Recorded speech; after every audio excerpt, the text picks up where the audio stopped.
जब मैं लाइब्रेरी में पढ़ाई करता था तो मेरी लाइब्रेरी में जो मेरी जहाँ मैं बैठा था वहाँ पर सामने एक वॉल पे ना एक वो रहता था, एक पोस्टर लगा हुआ था और उस पोस्टर में जो है मोहम्मद अली की फ़ोटो लगी होती थी और उस पर एक कोट बहुत प्यारा लिखा होता था, that I hated every minute of my training but I told myself that don't quit now and suffer now and live the rest of your life as a champion.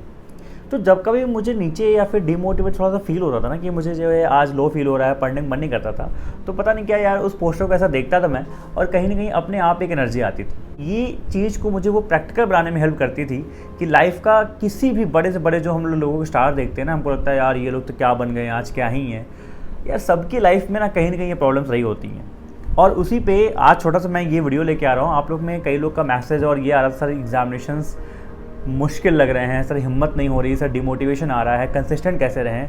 तो ये सारी चीज़ों पे यहाँ पे मैं आपको 2 बातें बताऊँगा। एक तो कंसिस्टेंट कैसे रहें और कंसिस्टेंट कैसे रहने के लिए जो 3-4 टेक्निक मैंने अप्लाई की थी, एक वो उस पर बात करेंगे।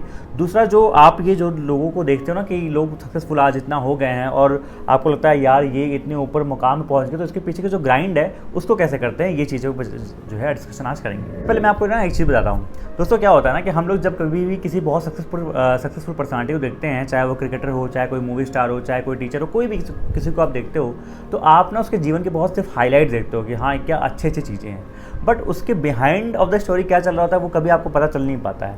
तो होता क्या है दोस्तों ना कि जितने भी लोग ये रहे हैं, जितने भी लोग आपको आज दिखते हैं, चाहे वो मोहम्मद अली हो, चाहे सुनील छेत्री, चाहे विराट कोहली, चाहे एनी वन फ्रॉम द अभी ओलंपिक जैसे हुआ तो नीरज चोपड़ा, या फिर any one from the any field जो उन्होंने एकदम टॉप पे बनाया है।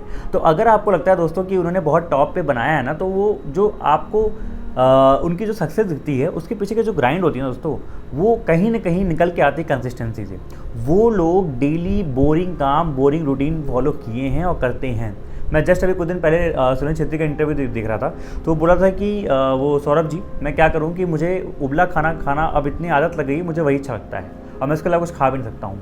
क्या करूँ, डेली खाना पड़ता है। सुबह उठता हूँ, डेली ट्रेन करता हूँ अपने आप को, डेली जिम जाता हूँ, डेली ये करता हूँ, डेली प्रैक्टिस पे करता हूँ, ना करूँ तो क्या हो जाएगा। और रिटायरमेंट अभी लेने के बावजूद वो जो है यही चीज़ खा रहे हैं, यही चीज़ कर रहे हैं। तो होता क्या है ना दोस्तों कि जो ये कंसिस्टेंसी है ना, ये बहुत बोरिंग चीज़ है। हम लोग को लगता है कि बहुत कोई फैंसी वे में रह के जो है अच्छे से ये निकाल लेता होगा, एग्जामिनेशन कर लेता होगा, ना भाई कोई नहीं रहता होगा।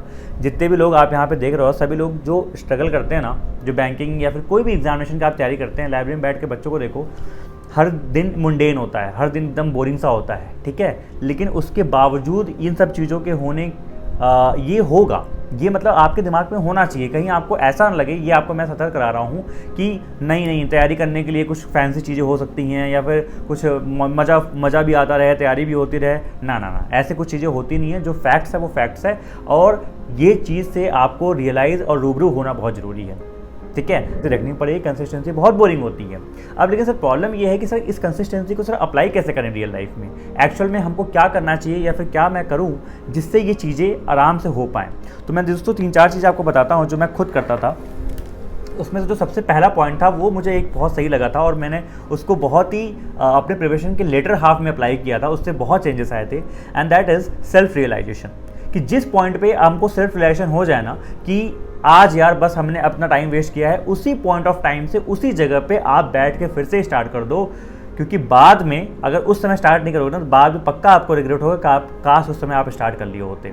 आपको मैं सिंपल एग्जांपल दे रहा हूँ। कई बार आप फ़ोन चलाते हो, आपको पता चलता है कि हाँ यार 5 मिनट जो है हमने वेस्ट कर दिए, इसको रख देते हैं तो जो है बाद में चला लेंगे। लेकिन आपको लगता है ठीक है अभी 11:20 हो रहे हैं, काम करते 11:30 तक और चला लेता हूँ, उसके बाद रखूँगा। ऐसे कर करके शायद आप 12 बजे आते हो, 1 बजा देते हो और फिर आपको 1 बजे जो गंदा वाला रिग्रेट होता है ना, तो वो रिग्रेट को बचाने के लिए मैं आपको बोलता हूँ जिस पॉइंट ऑफ टाइम में आपके दिल दिमाग में एक चीज़ आ जाए ना, हाँ यार मैंने टाइम वेस्ट कर दिया है, उसको वहाँ पे रख दो। और दूसरा दोस्तों कंसिस्टेंसी एक और अच्छी चीज़ से आती है, वो ये आती है कि सेटिंग रियलिस्टिक टारगेट्स। कई बार क्या होता है ना, हम लोग बहुत आइडियल टारगेट सेट कर देते हैं। हमारी आदत भी खराब है ना कि चलो अब आज एकदम जोश आया है, हम अचानक से एकदम बनाएंगे, टू डू लिस्ट बनाएंगे, आज ये चैप्टर कर दूंगा, वो कर दूंगा, मॉक में आज 60% आ रहे हैं, कल 90% लेते आऊँगा। ऐसा नहीं होता है। अगर ये चीज़ सेट करोगे तो फिर क्या है, इसमें से आप दिन भर में इसका 30% शायद अचीव नहीं कर पाओ, फिर रात में जो है सेटबैक लगेगा, फिर खराब लगेगा और फिर जो है अगले दिन डिमोटिवेशन आएगा और चीज़ को नहीं कर पाओगे। तो इसीलिए रियलिस्टिक टारगेट सेट करके चलो और एक नॉर्मल सा प्लान बनाओ। जैसे मैं आप लोगों को बोलता हूँ टू डू लिस्ट बनाओ या फिर जो भी आप बना सकते हो उसको बनाओ। 10% 15% का मार्जिन लेके चलो कि इतना एरर आ सकता है, शायद नहीं होगा आप लोग से, शाम तक होते होते कोई दिक्कत नहीं है, उसको नेक्स्ट डे कर लेंगे। और कंसिस्टेंसी में दोस्तों एक चीज़ और होती है डेली में जो आपको बोल रहा हूँ कि जब आप रियलिस्टिक टारगेट सेट करते हो ना, तो ऐसा कुछ नहीं है कि मुझे जो है बहुत hard and fast rule follow करना है कि 4 से 5, 5 से 6, 6 से 7 रोबोट नहीं बनना। मोटा मोटा प्लान बना लो कि हाँ मुझे लगभग एक हफ्ते में कितना कर लेना है, एक वीक में कितना कर लेना है, एक मंथ में कितना हो जाना चाहिए, अगले 4 महीने में क्या क्या प्लान रहेगा। मोटा मोटा दिमाग में आपके पास प्लान होना चाहिए और उसको एग्जीक्यूट करने के रास्ते होने चाहिए। इसको बोलते हैं सेटिंग रियलिस्टिक टारगेट्स। तो जो बहुत तरीका है ना वो तो यार मुझसे कभी ठीक से सॉल्व हो ही नहीं पाया, लेकिन उसमें मैंने कंट्रोल बहुत किया, और वो था कि the battle between the mind and the heart. आपको याद होगा मैंने एक साल पहले एक वीडियो डाली थी, उसमें मैंने बताया था कि जब मैं नॉर्वे शिफ्ट होने वाला था, याद है? तो क्या होता है जब तैयारी आप कर रहे होते हो ना, तो आपका माइंड अलग और जो हार्ट होता है ना वो अलग चीज़ें कुछ ना कुछ कर रहा होता है, क्योंकि आप सोशल मीडिया या फिर जो भी और चीज़ें उनसे कहीं ना कहीं इन्फ्लुएंस होते हो। आप देखते हो, आपको लगता है यार इतनी मेहनत क्यों कर रहे हैं, व्लॉग कर लेते, यूट्यूब कर लेते, घूमने निकल जाते, ट्रैवलर बन जाते, या फिर कुछ और कर लेते, कुछ और आप किसी को देख के फैंसी बन जाते कि हाँ जो ऐसा है वैसा है। कुछ IAS का देखोगे मोटिवेशन, 4 गाड़ी रील चल रही है तो उससे आपको मोटिवेशन आ जाएगा। तो होता क्या है ना, ये हमारा जो हार्ट है ना, ये चीज़ों से ना बड़ा जल्दी इफेक्ट हो जाता है, लेकिन आपका जो माइंड है ना वो बड़ा उसको स्टेबल रखना पड़ता है। उसको समझाना ये पड़ता है कि अभी मैंने देखो इस एग्जामिनेशन को चुना है, अभी मुझे ये चीज़ कर लेनी है, अगले 6 महीने या 7 महीने जो मैंने प्लान बनाया है उसमें इसको कर लेता हूँ। जब ये कर लूँगा उसके बाद जो और मेरे प्लान है फर्दर उनको अचीव करने के लिए कोशिश करूँगा, लेकिन अभी मुझे एट द प्रेजेंट पे जॉब चाहिए, तो मैं अच्छे से पहले लग के इसको कर लेता हूँ, उसके बाद में जाऊँगा। इसको बोलते हैं अपने बैटल, जो माइंड और हार्ट के बीच में बैटल होता है ना, उसको सॉल्व करना, और वो सॉल्व करना बहुत ज़रूरी है। ठीक है, ये मैं कभी सॉल्व ही नहीं कर पाया था। मेरा भी बीच में ऐसे एकदम अचानक से ठंडी के समय है, कोविड के बाद वाला, तो एकदम मैंने मन किया कि मैंने कहा सब कुछ छोड़ छाड़ के मैं जा रहा हूँ नॉर्वे, वहाँ पढ़ाई करूँगा, कुछ वहाँ ज़िंदगी करूँगा, छोटे मोटे बर्गर मैकडी में कुछ काम कर लूँगा।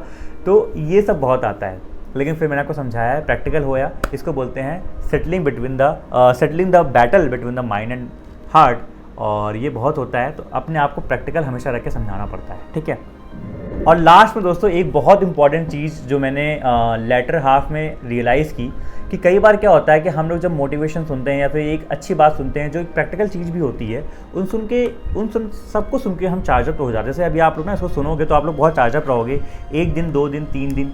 लेकिन दोस्तों मुझे एक चीज़ बहुत बाद में रियलाइज़ हुई है, जो मैं आप लोग से बोलता भी हूँ, कि action always leads to motivation. पता सबसे बड़ा मोटिवेशन कहाँ से आता है? आपके एक्शन से। आप 4 दिन जो टू डू लिस्ट बनाते हो उसको बैठ के फॉलो कर लो, उसको बैठ के ढंग से करने लगो, मॉक में हल्का सा आपके मार्क्स इंक्रीज होने लगे, अच्छा आपके मार्क्स आने लगे, अपने आप ही आपका मोटिवेशन आ जाएगा। अपने आप ही, ना किसी से बात करने की ज़रूरत, ना कोई वीडियो देखने की ज़रूरत, कुछ भी वहाँ पे ज़रूरत नहीं पड़ेगी। जो हमको एड्रेनालिन रश इंस्टेंट वाला चाहिए होता है ना, उसकी बिल्कुल भी नीड नहीं होगी। तो दोस्तों ये चीज़ें थी जो प्रैक्टिकल थी, और अपने आप को एक्सक्यूज़ेस देना बंद करो। आप ये जो 3-4 चीज़ें हैं इनको ढंग से फॉलो करना स्टार्ट करो, तो आप बिल्कुल कंसिस्टेंट भी रहोगे। और जो हम लोगों की लाइफ में ग्लैमरस देखते हैं उसके बिहाइंड जो ग्राइंड रही है उसको भी समझने की कोशिश किया करो, और मेहनत करोगे तो अपना जो फल है ना वो ज़रूर मिलता है, इस बात की गारंटी है। चलिए बाय बाय, टेक केयर, जय हिंद। और बताइएगा वीडियो कैसे लगे, आप लोग को सजेशंस कैसे लगे, और आप लोग इनमें से कौन से मेथड्स को फॉलो करते हो कंसिस्टेंसी को मेंटेन करने के लिए। आई होप वीडियो पसंद आई होगी तो अपना एक वैल्यूएबल फीडबैक जरूर छोड़िएगा कमेंट सेक्शन में।